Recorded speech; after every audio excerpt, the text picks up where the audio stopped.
I won more premierships alone. To be honest, we get fed up with it. Your job is to tell the truth, right? That's your job. Inspiration for Arsenal from Thierry Henry. I look at you, not because you give information, I don't know if it's you. Bonjour à tous et bienvenue sur le podcast de God Save the Foot. Aujourd'hui, on continue notre série sur le Tour d'Europe. Et cette série qui parle des adversaires des clubs anglais dans les compétitions européennes. Et aujourd'hui, nous allons parler d'une affiche qui s'annonce exquise, très intéressante, au moins intéressante. C'est ce RB Leipzig-Liverpool. Et pour en parler, nous accueillons aujourd'hui Nassim Bourras. Salut Nassim. Salut à toi, bonjour à tous et merci pour l'invitation. Ah, merci à toi. Donc, on rappelle un peu qui tu es. Alors, c'est pas notre premier podcast ensemble. C'est ça. Et donc, toi, tu es ex-rédac en chef de Football Meister, c'est bien ça? C'est ça. Ex-rédacteur en chef de Football Meister. Je travaille désormais pour une école, mais ça m'empêche absolument pas de suivre toujours le football allemand avec beaucoup de passion et d'amour. Oui. Et d'ailleurs, tu faisais quoi à ce moment-là, du coup, en tant que rédacteur en chef, là-bas? Alors, en tant que rédacteur en chef, on a commencé à lancer le site web de Football Meister. On publiait énormément d'articles sur le site, mais surtout, notre principale activité, c'était de tenir le compte Twitter Football Meister, qui avait quand même un certain nombre d'abonnés. On était carrément arrivé à 10 000 abonnés, et on traitait quotidiennement de l'actualité du football allemand. Donc, ça pouvait aller de la 3e division à la Bundesliga, en parlant bien sûr des équipes nationales, des U16 jusqu'aux seniors, et même des joueurs allemands qui étaient à l'étranger. Bref, tout l'éventail du football allemand était traité au sein de notre page Twitter, mais aussi derrière, au sein de notre page Internet. Voilà, et c'est pour ça qu'on vous aime et qu'on vous considère comme nos cousins, parce qu'on a à peu près la même philosophie, justement, c'est de parler de tout le monde, en fait, que ce soit du haut, des strass et des paillettes, mais aussi de la boue des championnats, des championnats amateurs, et des petites histoires, des histoires qui sont toujours aussi intéressantes, que ce soit en 3e, en 4e division en Angleterre, même plus bas, hein, même en 5e on peut descendre, c'est toujours aussi bien documenté. Et oui, c'est vrai que c'est pour ça qu'on vous adorait. Et malheureusement, voilà, c'est dommage que vous soyez plus sur le circuit, quoi. Après, c'est l'esprit Football Meister est resté. On a quand même pléthore maintenant de comptes fans de clubs qui sont présents sur Twitter, notamment sur le football allemand. On a pas mal de suiveurs du football allemand. Et bien sûr, il y a moi, mais il y en a bien d'autres encore qui maîtrisent très bien leur sujet, qui sont placés parfois sur certains clubs, mais qui maîtrisent aussi très bien tout ce qui est au sein de l'éventail du football allemand. Donc, on est content d'avoir pu participer à l'essor du football allemand sur les réseaux sociaux, et notamment sur Twitter. Oui. Et on espère que cela pourra perdurer, que peut-être ça donnera peut-être l'idée à d'autres personnes de se lancer dans cette aventure qui est le traitement du football allemand au sein des réseaux sociaux, parce que c'est quand même une très belle chose que de pouvoir partager l'information à d'autres qui n'ont pas forcément la possibilité de suivre ce beau championnat qu'est le football allemand. C'est ça. Et surtout parler de tout de tout le championnat et de toutes les divisions. Enfin, du moins. C'est ça, exactement. Voilà. Comme tu l'as dit, c'est le fait de pouvoir parler des belles histoires, des grandes histoires comme celles des plus petites qu'on n'a pas forcément l'habitude d'entendre parler, que ce soit dans les médias mainstream. Voilà. On va pouvoir commencer à parler un peu de cette rencontre et de ce club qui est le RB Leipzig. Et est-ce que tu pourrais, de manière assez succincte quand même, nous parler un peu de l'histoire de ce club qui est, on va dire, on pourrait dire ça d'une manière moqueur, que c'est un club créé de toutes pièces. D'ailleurs, je crois que c'est comme ça qu'on l'appelle en Allemagne, qui est un club en plastique. J'aurais pas le terme allemand exact, mais c'est le club en plastique. Oui. C'est comme ça qu'on nomme les clubs montés de toutes pièces et qui ont pu se développer grâce à de l'argent. Leipzig en est bien sûr le porte-étendard allemand, même le porte-étendard international, mais il y avait bien sûr aussi Hoffenheim qui joue un peu dans le même rôle, qui joue un peu dans la même cour, qui est aussi un club qui a été construit à partir des finances d'un grand mécène. Là, en l'occurrence, pour le RB Leipzig, c'est Dieter Matezic. qui est le créateur de la petite bouteille, la petite canette Red Bull que tout le monde connaît. Alors, je vais pas faire un éventail complet de tout ce qu'a pu faire Matesic, parce que tout le monde connaît bien sûr l'écurie Toro Rosso et Red Bull qui joue actuellement en Formule 1. Des nombreux partenariats qu'a pu faire Red Bull avec le football extrême, enfin le sport extrême. Mais on a aussi des clubs qui ont été créés par la Galaxy Red Bull. On a le Red Bull Leipzig dont on va parler dans ce podcast. On a Salzbourg qui est la maison mère. Et on a le Red Bull Bragantino qui vient d'être créé tout récemment. On a bien d'autres créations qui ont pu être faites. Je pense notamment au New York Red Bull. Mais là, effectivement, pour Leipzig, leur aventure a réellement démarré en 2010-2011, où ils démarrent en rachetant un club à Leipzig, justement. Et l'idée, c'est de pouvoir faire monter le plus rapidement possible ce club en Bundesliga, de manière, en fait, à se faire voir et à montrer Red Bull au monde entier. Parce qu'avec Salzbourg, c'était bien gentil, mais forcément, tu n'auras pas la même notoriété en étant premier de ton championnat autrichien qu'en étant premier de la Bundesliga allemande. Et c'était là l'idée de Matesic, c'était de créer un club qui allait pouvoir s'installer dans la durée en Bundesliga allemande. Donc le projet, voilà, il commence en 2010-2011. On achète un club, on le fait monter de la 4e division, qui était la Regionalliga Nord. Il monte en 2013-2014 en Dreiliga, qui est la 3e division. Puis l'année suivante en Zweite Bundesliga, qui est la 2e division. Et en 2016-2017, c'est là que commence l'histoire récente de la Bundesliga, enfin de Leipzig en Bundesliga, en 2016-2017, avec l'accession et la première saison dans l'élite du football allemand. Et c'est là que démarre l'histoire que tout le monde connaît. Voilà, donc la première saison qui va voir le club de Leipzig arriver directement à la 2e place, qui est quand même assez fou. L'année suivante, on se dit qu'ils vont peut-être baisser, c'est le cas, ils vont baisser, mais pas aussi bas qu'on aurait pu le penser. Ils vont arriver 6e. Et derrière, ils enchaînent 2 3e places. Donc ça veut dire qu'à chaque fois, quasiment sur les 4 saisons qu'ils ont fait depuis leur accession en première division, 3 fois sur 4, ils étaient en Ligue des Champions. Parce que pour rappel, pour ceux qui ne suivent pas trop le football allemand, les 4 premières places sont qualificatives pour la Ligue des Champions. Donc là, pour un club qui a été monté de toutes pièces, en seulement 10 ans, parce que là ça fait pile 10 ans du coup, en 10 ans, on est arrivé d'un club qui était en 4e division allemande, qui est monté en Bundesliga et qui a même fait du coup la saison passée demi-finale de Ligue des Champions. Donc au niveau des temps de passage, on est quand même assez rapide au niveau d'une Red Bull de Formule 1. Donc voilà, on reste à peu près dans l'idée de Matesic, aller vite, aller fort, et ça a été réussi à merveille. Donc bien sûr il y a forcément des choses à améliorer, j'y viendrai dans le podcast, mais au niveau de ce qui a été fait sur les années récentes, c'est quand même un modèle du genre.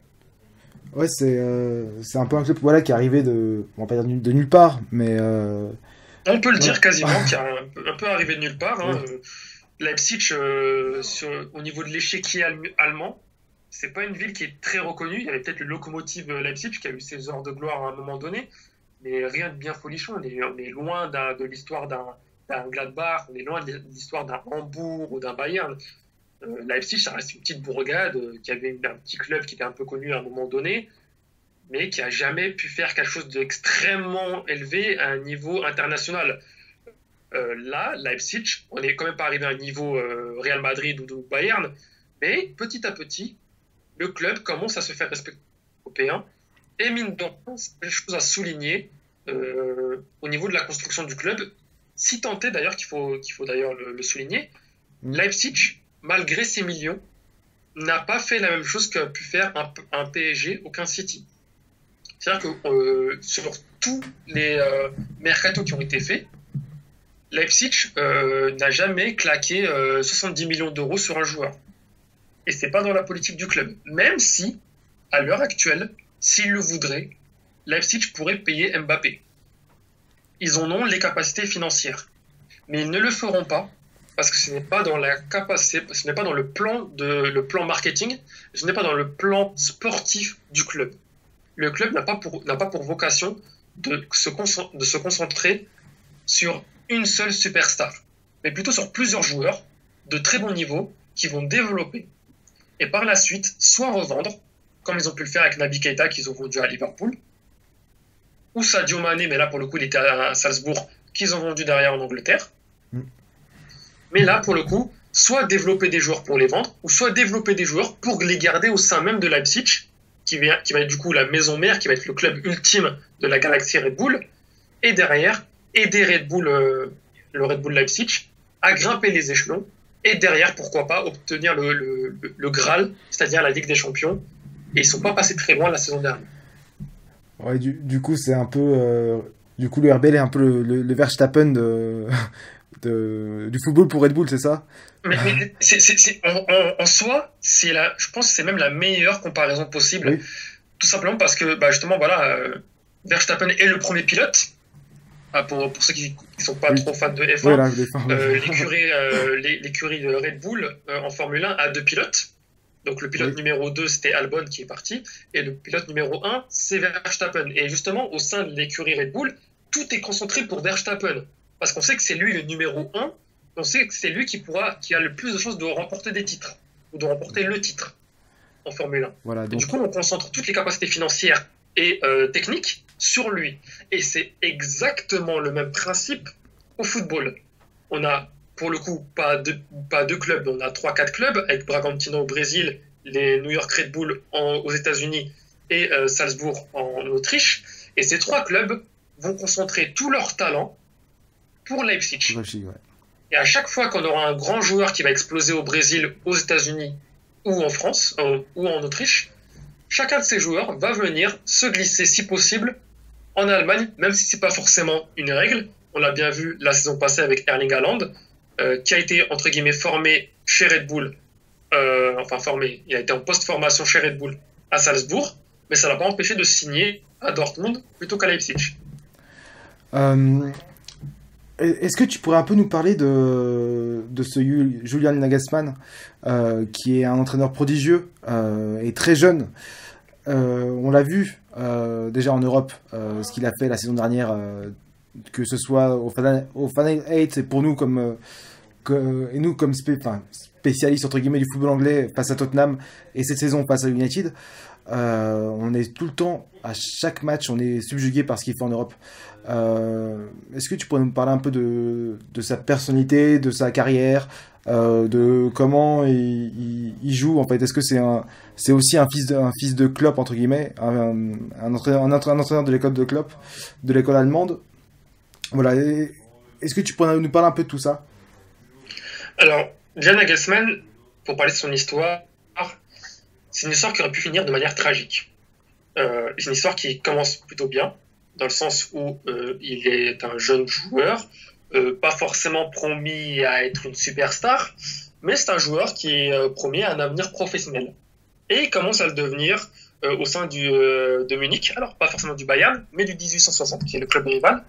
Et là, pour le coup, il commence son parcours au 1860. Et donc, il fait son parcours là-bas. Au bout d'un moment, il a fait le tour du 1860 et il signe à Augsbourg. Alors, pas dans l'équipe première, mais dans l'équipe réserve. Et dans l'équipe réserve d'Augsbourg, c'est marrant parce qu'il va avoir comme entraîneur Thomas Tuchel, qui va devenir par la suite entraîneur en Bundesliga et qui aura tout le destin qu'on lui connaît, qui a signé tout récemment chez Chelsea. Donc, okay. Mais c'est au moment où il arrive à Augsbourg qu'il se passe quelque chose d'assez particulier. Il a une grave blessure. Alors, c'est pas les fameux ligaments croisés qu'on connaît. Pour lui, ça va être le ménisque. Et du coup, le problème, c'est que son cartilage est affecté. Et son médecin lui dit, tu peux continuer le football, mais si tu continues, tu vas avoir un risque d'arthrose. Et si ça se passe, ça c'est la pire. C'est pas que la carrière de footballeur qui va être impactée. Oui. C'est même ton corps sur le reste de tes années qui va être impacté. C'est ça. Pour expliquer... Donc là, un choix lui est donné. Soit il continue le foot et il prend le risque, soit il arrête. Et il décide d'arrêter sa carrière à l'âge de seulement 20 ans. Et à partir de ce moment-là,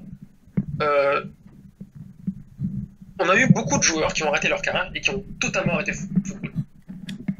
Nagelsmann va avoir la possibilité de rester dans le football, mais en tant que technicien. Et c'est ce qu'il va faire. Il va entraîner des petits clubs.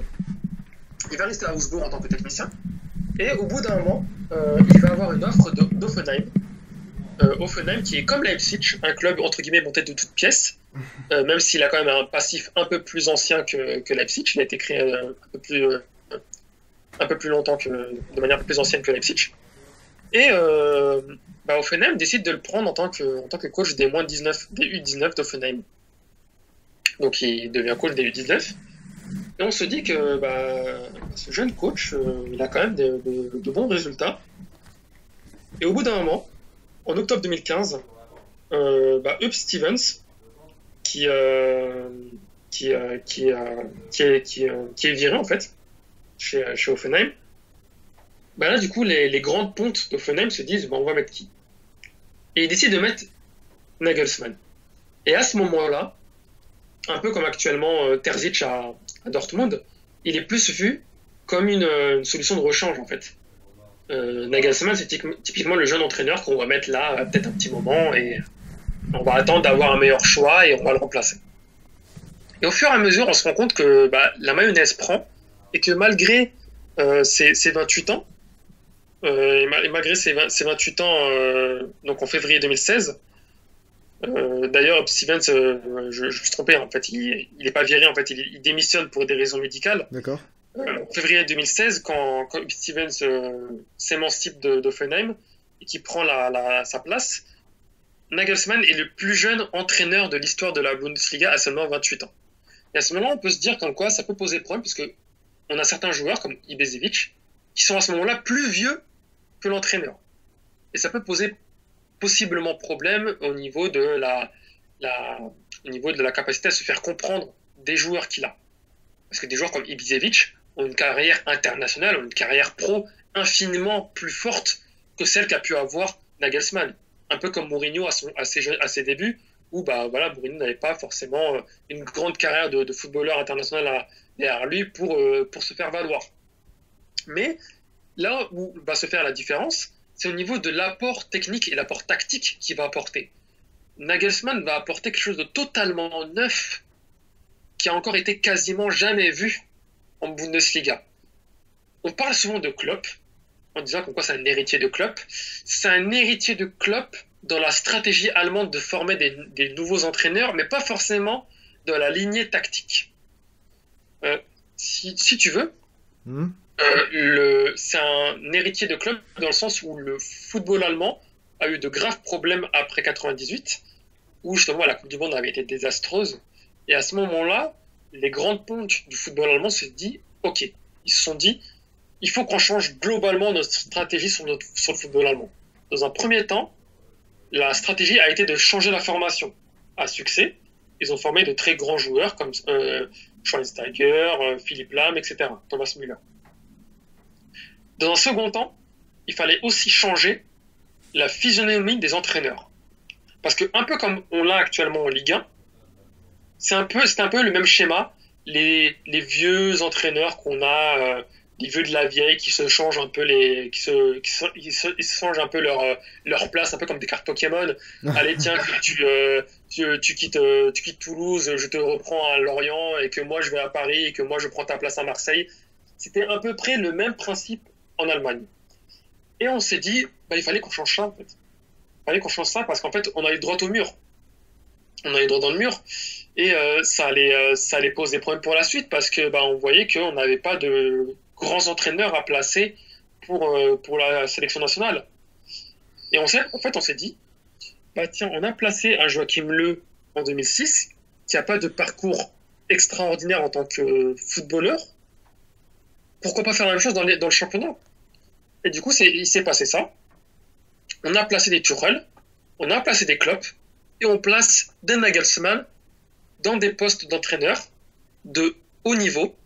Donc, pour le coup, c'était Mayence, pour Tuchel et Klopp, qui sont passés ensuite à Dortmund, et derrière Nagelsmann avec Hoffenheim et Leipzig. Et derrière, les résultats sont plus qu'au probants. C'est-à-dire que Tuchel à Mayence, ça a donné de très bons résultats. Klopp à Mayence aussi. Oui. Klopp et Tuchel aussi à Dortmund, c'est très bien. Et Nagelsmann, idem à Hoffenheim et Leipzig.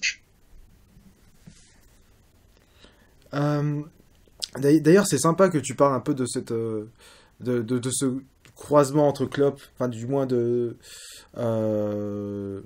comment je pourrais dire ça, de cette manière de rattacher entre les deux, parce qu'on va parler un peu de ce match. Comme j'ai dit, voilà, qui s'annonce vraiment intéressant à voir.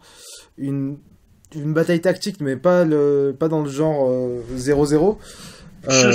Voilà, comme on dit d'habitude pour excuser un match qui est fermé, entre guillemets. Mais plutôt, voilà, un match qui s'annonce assez virevoltant, voire explosif. Nous, on sait, quand tu suis un peu Liverpool, quand tu suis un peu les championnats anglais, comment le club va se déployer, quel effectif, enfin, quel 11 il va utiliser, parce que déjà de 1, tu as un pool de joueurs qui est assez comment je pourrais dire ça, assez restreint actuellement, voilà, c'est ça. Donc déjà de 1, déjà de base, même quand il est complet, il choisit toujours le même joueur. Il y a toujours cette blague en fait entre quand Klopp choisit son équipe, où il met toujours Henderson, Wijnaldum et Fabinho par exemple. Non, pardon, Milner par exemple. Voilà, il y avait cette blague il y a encore un an. Là, voilà, tu sais à peu près comment va jouer Liverpool, le 4-3-3, le gegenpressing, le heavy metal football. Voilà, tu sais un peu tout ça. Mais par contre, en face, moi, du coup, je vais pas te mentir, j'ai vu les 4 matchs de Leipzig face aux Anglais. Et à chaque fois, j'avais l'impression de voir... Enfin, déjà de 1, c'est des compos qui étaient plus ou moins différentes. Même plus différentes que ça. Et surtout 4 fois où Leipzig en fait a joué différemment. Quand j'ai regardé, c'est vraiment analyser le match. Hein.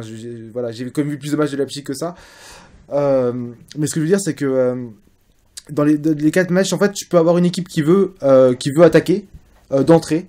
T'as une équipe qui veut défendre. T'as une équipe qui veut contrôler le match. T'as une équipe qui veut faire courir son adversaire. Voilà, j'ai l'impression, et là, du coup, tu pourras me dire un peu comment va se déployer Nagelsmann, que on peut s'attendre à peu près à tout avec lui. Yes, totalement. Alors, bah oui, justement, le duel entre Nagelsmann et Klopp, ça va être la clé de la rencontre. Déjà, les deux Allemands se ressemblent beaucoup malgré la différence d'âge. C'est-à-dire qu'ils ont la capacité extraordinaire à s'adapter à leur club, tout en apportant beaucoup de changements et en gardant l'équilibre et l'ADN du club. Un peu ce qu'a pu faire Klopp à Dortmund et maintenant Liverpool, et ce qu'est en train de faire Nagelsmann à Leipzig.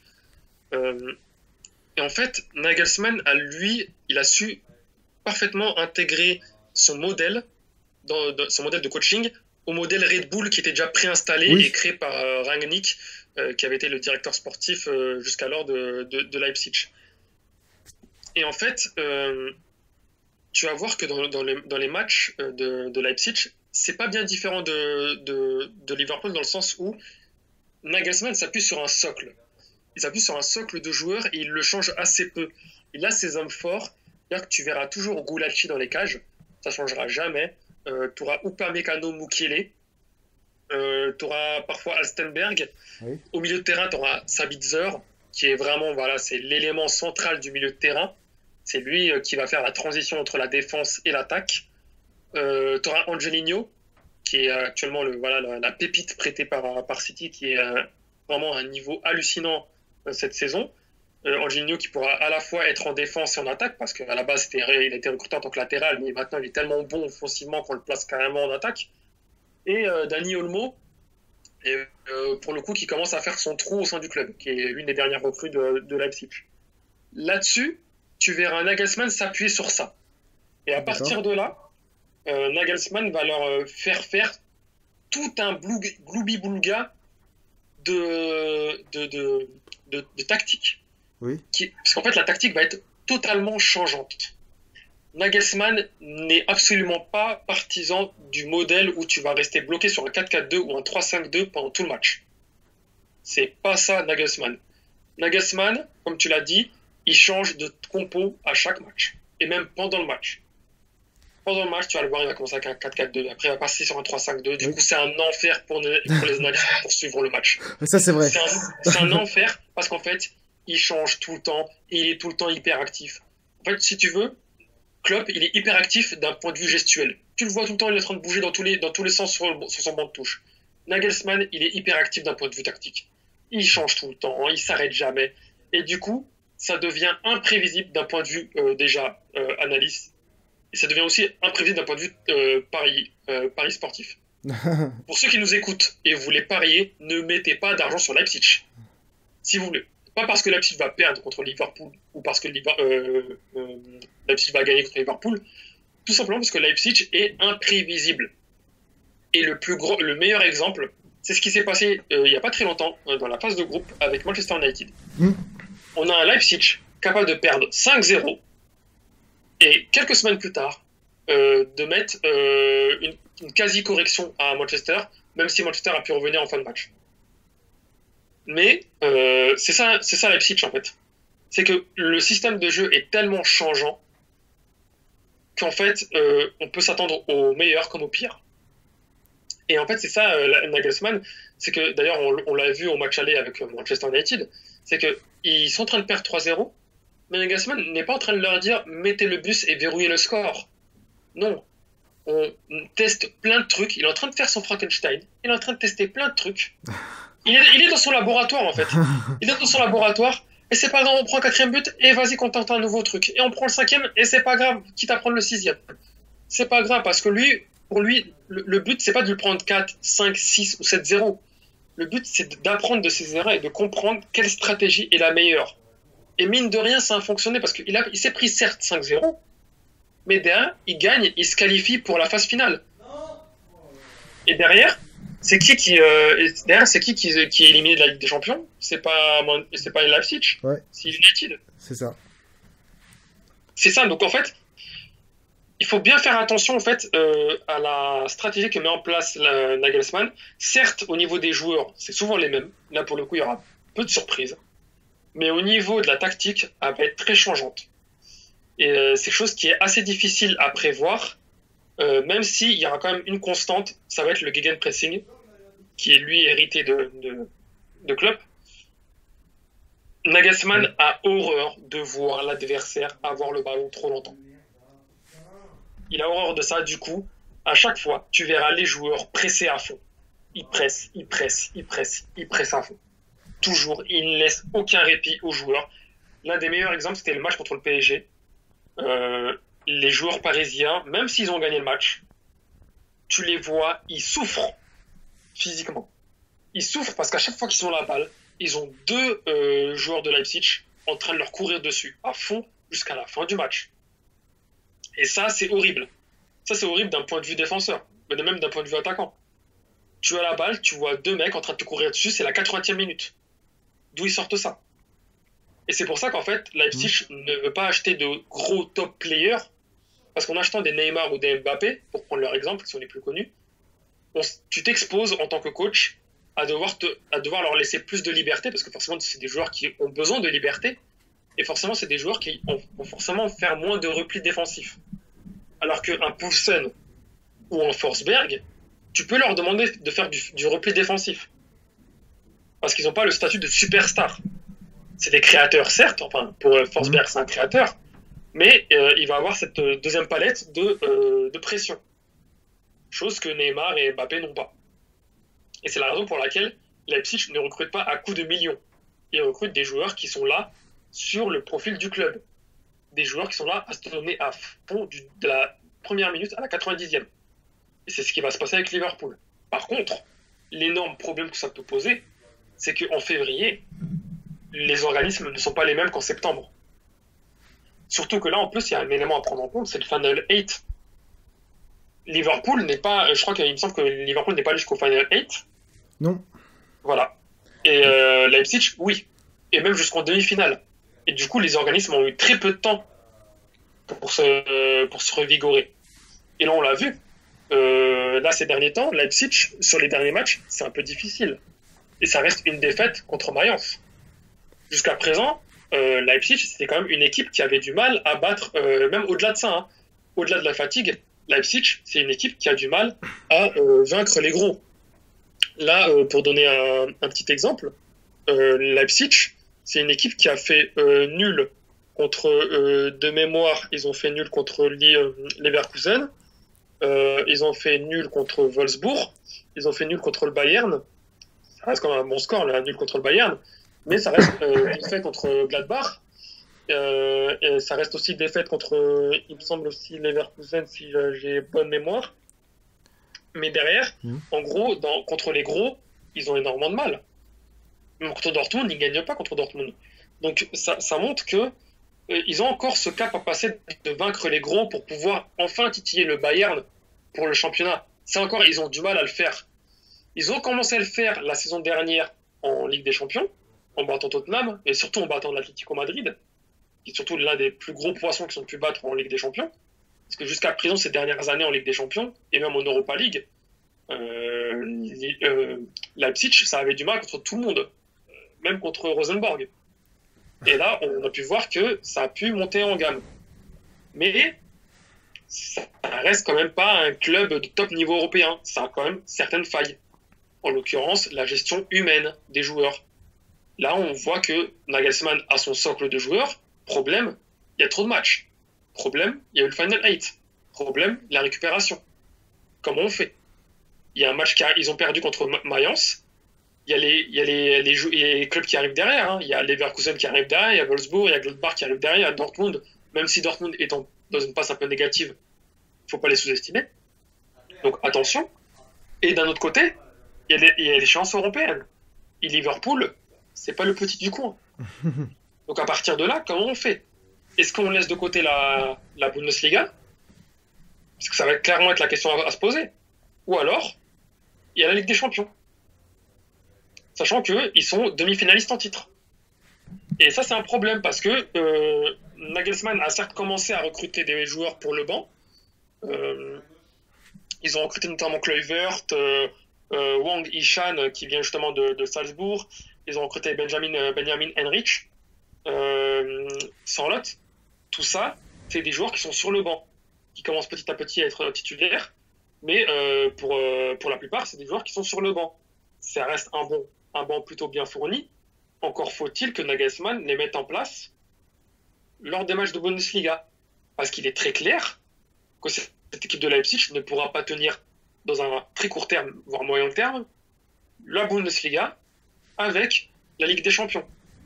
Parce que Leipzig n'a pas le banc du Bayern. Alors certes, oui. Liverpool est affaibli, notamment en défense avec les nombreuses blessures. Mais attention, parce que l'aspect physique, il est aussi à prendre en compte du côté de Leipzig.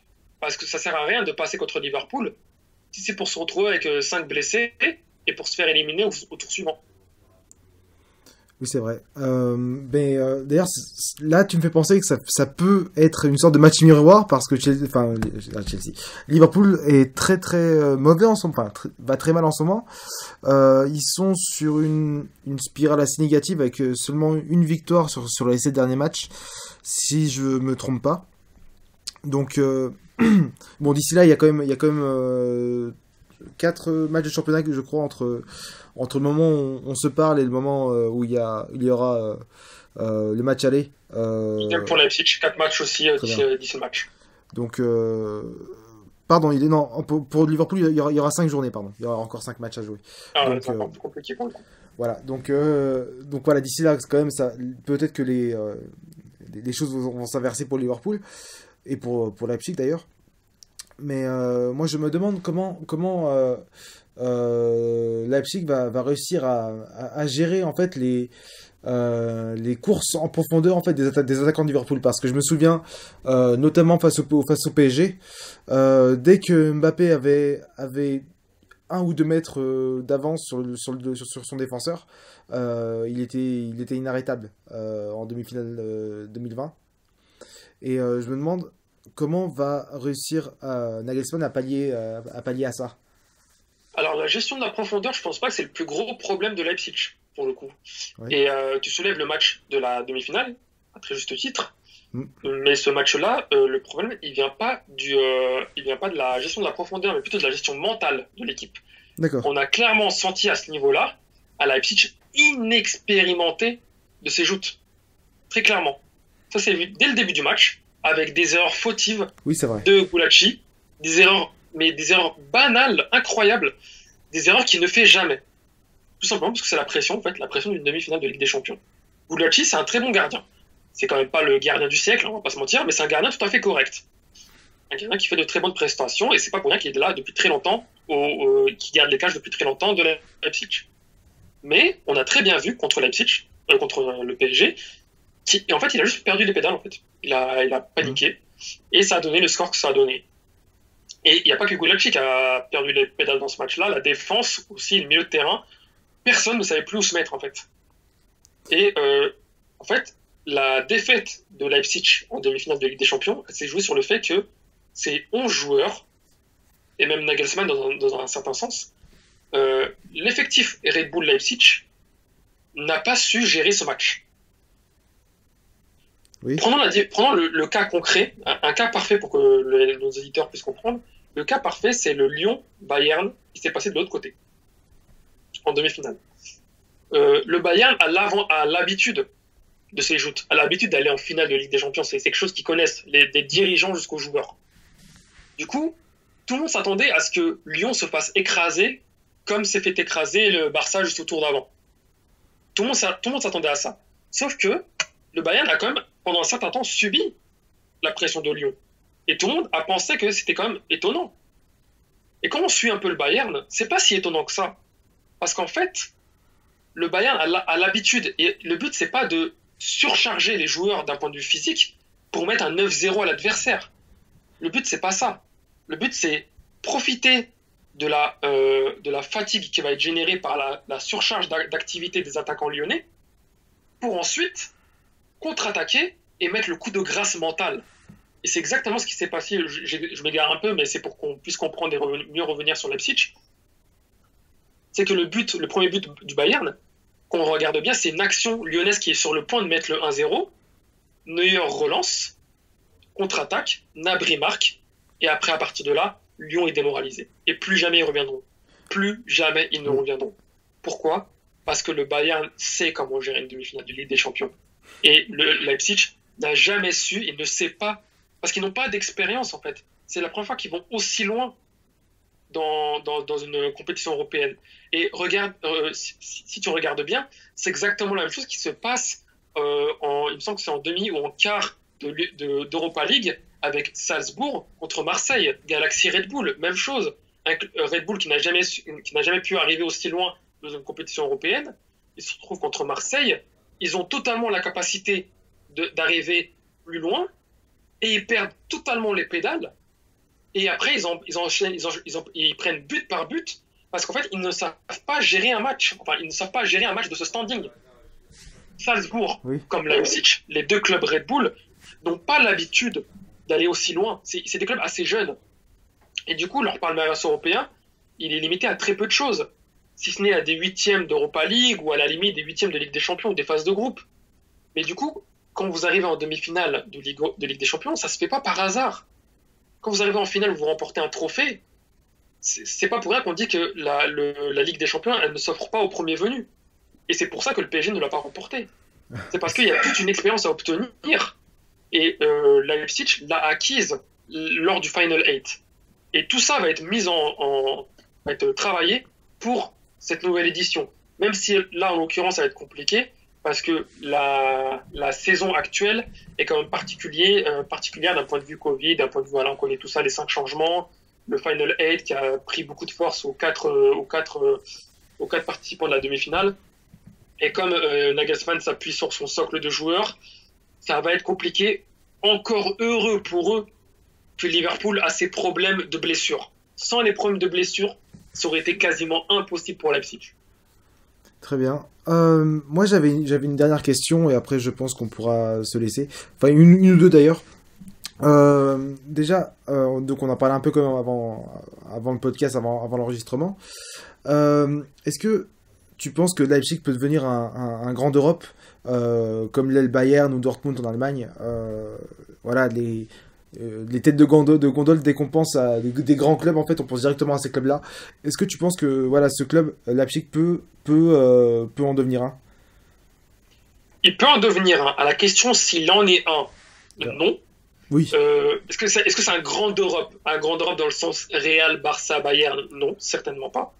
Par contre, est-ce que c'est un club européen qui a su s'installer? Oui, très clairement. C'est un club qui, à mon sens, est arrivé au niveau des Atlético, des Tottenham, alors Atlético peut-être pas encore parce que l'Atlético a fait des finales, tout ça, donc c'est un peu compliqué. Mais c'est un peu un club du niveau Dortmund, Tottenham, voilà, ces clubs pas plus, mais voilà, on est à ce niveau-là. Mais par contre, qui a pour ambition d'aller beaucoup plus haut. C'est un club qui déjà a la capacité financière d'aller beaucoup plus haut. Donc, avec Matesic et Red Bull derrière eux, je m'inquiète absolument pas de l'avenir financier de Red Bull. Et ça, déjà, c'est une bonne chose. Et comme leur stratégie marketing et sportive est très bien placée, très bien huilée, donc ils forment des joueurs qui prennent à Salzbourg, qui récupèrent à Leipzig et qui derrière, soit ils les revendent à prix d'or comme Werner à 50 millions pour Chelsea, ou alors qui récupèrent, qui gardent pour eux et qui essaient de faire fructifier. Moi, en ce sens, je vois un très bel avenir européen à Leipzig. Après, est-ce que je les vois arriver à un niveau Real Bayern? Pour le coup, l'avenir nous le dira. Mais seulement en 10 ans, je me dis que l'espoir est quand même de mise. Parce qu'en 10 ans, ils sont arrivés de la 4e division, rappelons-nous, à une demi-finale de Ligue des Champions. Qui nous dit que dans 10 ans, ils vont peut-être pas remporter une Ligue des Champions? Parce que dans les temps de passage, ils y sont totalement. Ah oui, totalement, oui. Après, bien sûr, il leur manque peut-être une présence dans les hautes instances européennes, enfin, le CA, l'UEFA, voilà, il leur manque peut-être ça, mais à mon sens, je pense que c'est pas l'objectif de Red Bull. L'objectif de Red Bull, c'est pas de s'immiscer dans les affaires européennes du football. L'objectif de Red Bull, c'est de faire son petit bonhomme de chemin, de s'installer au niveau européen, qu'on puisse savoir où est Leipzig sur la carte européenne, et ça commence à l'être. Et ça commence même à l'être pour Salzbourg, parce que je pense que maintenant, il y a 10 ans, quand on parlait de Salzbourg à certains passionnés de foot, on ne connaissait pas trop. Et maintenant, Salzbourg, tout le monde connaît. Tout le monde connaît, rien que pour Erling Haaland. Et Minamino pour les supporters de Liverpool qui nous écoutent. Et pour Minamino qui est pas le plus grand attaquant, mais qui est un très bon attaquant de soutien, un très bon remplaçant. C'est franchement une très bonne pioche de la part de Liverpool. De toute façon, on l'a vu, c'est un attaquant qui est très travailleur, qui vient presser, qui propose énormément. Bon, après, en général, en Allemagne et en Autriche, voilà, j'englobe comme les deux pays ensemble, même si je sais que je vais me faire taper dessus pour ça. On comprendra l'idée. Oui, voilà, désolé. Enfin, je parle uniquement de football, hein, voilà. Et pas de politique, voilà, bref. Ce que je veux dire, c'est que, par exemple, un attaquant allemand qui joue en Allemagne ou en Autriche enfin, une des premières choses qu'il doit faire, c'est presser. Et ça, Minamino, il sait très bien le faire, et ça lui pose aucun problème de faire ça sur 90 minutes pendant un match. Et puis même, et puis on le voit très bien à Liverpool, qui a 2 joueurs de la galaxie Red Bull, non même 3 de la galaxie Red Bull qui gravitent chez eux. Oui. On a déjà Naby Keita, le pauvre il est assez souvent blessé. Trop blessé, oui. On a Minamino qui est sur le banc, mais on a surtout Sadio Mané. Sadio Mané passé par Salzbourg, et Sadio Mané qui a totalement su s'imprégner de ce qu'on lui a appris à Salzbourg pour l'implanter à Southampton. Il me semble qu'il était à Southampton avant de rejoindre Liverpool. Oui. Et en fait, il a pu apprendre tout ça à Salzbourg et derrière mettre en place son travail, parce que mine de rien, Sadio Mané, même si on le compare à la galaxie des grands joueurs, des grands attaquants comme Salah qui joue avec lui, mais aussi Neymar, Mbappé, tout ça, Sadio Mané, c'est un joueur qui ne rechigne pas face à l'effort. Sadio Mané, c'est un joueur qui transpire. Donc, il court beaucoup et il est surtout efficace. Et surtout, ce qu'il a appris à Salzbourg, que je suis heureux de le voir, de le voir à Liverpool comme ça, c'est un joueur qui sait se mettre au service du collectif. Et ça, c'est l'une des raisons pour laquelle il est devenu aussi fort, Sadio Mané. Parce que si Sadio Mané se serait reposé sur ses qualités et serait resté uniquement individualiste, bien sûr, il a une part d'individuel parce que forcément, c'est un attaquant et on doit toujours être un peu égoïste, un peu comme Salah. Mais le duo qu'il forme avec Salah, et même avec le trio avec Firmino plus globalement, c'est quelque chose qui a fait que ça a pu donner des succès à Liverpool. Parce qu'il a su mettre son profil au service du collectif. Et ça, c'est quelque chose qu'on apprend au sein de la galaxie Red Bull. Ne pas travailler pour soi, mais travailler pour les autres. Très bien. Et je voulais revenir par rapport à... Voilà, on a eu un petit différend avant le podcast par rapport à Leipzig, parce que moi, je pense, quand tu veux mettre ton club en avant, quand tu veux le mettre en avant dans les instances, il te faut un dirigeant, que ce soit un directeur sportif ou un président, assez fort, assez iconique, entre guillemets, influent, pour pouvoir te représenter. En ce moment, par exemple, il y a ce débat sur l'aberration qu'est la Super League européenne. Je pense que voilà, tous les fans de foot sont contre ça, je pense, dans sa globalité. Et on voit, par exemple, beaucoup les têtes d'Agnelli, donc le président de la Juventus, et Florentino Pérez, donc celui du Real, en avant. Rummenigge aussi du Bayern. Rummenigge aussi, d'ailleurs, oui. Et voilà, et je me demande si t'as pas j'allais dire ce supplément d'âme, mais cette personne un peu qui sort du lot dans un club, en fait, je me demande si la psy pourrait s'imposer au moins dans les coulisses du football. À la question, parce que je sens venir la question sous-jacente peut-être que je me trompe, est-ce que Red Bull aurait sa place dans la Super League européenne malgré son influence réduite dans le football européen? Je dirais que la réponse est totalement oui. Pourquoi? Parce qu'en fait, Leipzig n'a pas besoin de dirigeants haut placés au niveau européen. Ils ont un dirigeant tellement haut placé au niveau mondial, au niveau économique. N'oubliez pas que Matezic, ça reste comme le grand patron de Red Bull, et que demain, c'est une Super Ligue européenne qui viendrait à voir le jour. Je verrais totalement Matezic l'appeler la Red Bull Super League. Ouais. Il y aurait des chances. Ouais. Ou au moins mettre des panneaux publicitaires Red Bull. Ou au moins mettre des panneaux publicitaires, au moins être acteur de ça, d'un point de vue économique. Et derrière, forcément, ça ferait que le Red Bull Leipzig, et pourquoi pas même Salzbourg, s'inviterait dans la Super League. Parce que, en fait, pour un club comme Dortmund, comme le Bayern, si tu veux, ce sont des clubs qui n'ont pas une énorme... Bon, le Bayern, c'est un mauvais exemple, parce qu'ils ont quand même Adidas un peu avec eux. Oui. Et Dortmund, ils n'ont pas un énorme soutien financier derrière eux. Du coup, il faut absolument qu'ils ont un porte-parole, ou en tout cas quelqu'un qui est capable de leur transmettre leur parole dans les grandes instances. Ils sont obligés. Parce que sinon, ils vont se retrouver masqués. Masqués par le Bayern, masqués par les autres grands clubs européens. Mais Leipzig est tellement puissant, je ne sais pas si on se rend compte de la puissance financière de Red Bull. Maintenir une écurie en Formule 1, ça demande énormément d'argent. Et Red Bull en a deux. À deux équipes de Formule 1, je ne sais pas si tout le monde se rend compte de la puissance financière que ça demande de garantir deux équipes de Formule 1 aussi longtemps. Mais eux, ils n'ont pas que deux équipes de Formule 1. Ils ont deux équipes de Formule 1, 4 clubs de foot, et 4 clubs de foot haut placés au niveau mondial. Tenir une équipe financièrement en MLS, même si ce n'est pas la première ligue, ça reste quand même quelque chose.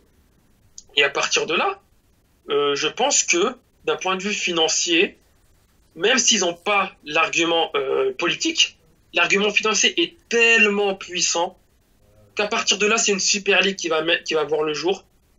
Matezic, il va arriver. Bah, écoutez les cocos, vous avez fait une Super League. Moi, je me propose d'être sponsor. Et comme je suis sponsor, je vais vous rapporter peut-être 50 millions, 100 millions. Et en échange de ça, il y a Leipzig et Salzbourg qui arrivent. Et il est hors de question que les grands clubs européens vont dire non à cette manne financière. Parce que d'ailleurs, la raison pour laquelle la Super League va voir le jour, c'est tout simplement une raison financière. Oui, aussi. Ils veulent plus de droits télé, ils veulent plus de ressources financières. Et si Red Bull arrive en disant bah écoutez, je vous place 100 millions, 200 millions en sponsoring, bah ils vont pas dire non à Leipzig. Surtout que Leipzig, c'est pas des peintres. Et ben voilà, je pense qu'on a tout dit sur cette magnifique phrase qui ne sont pas des peintres.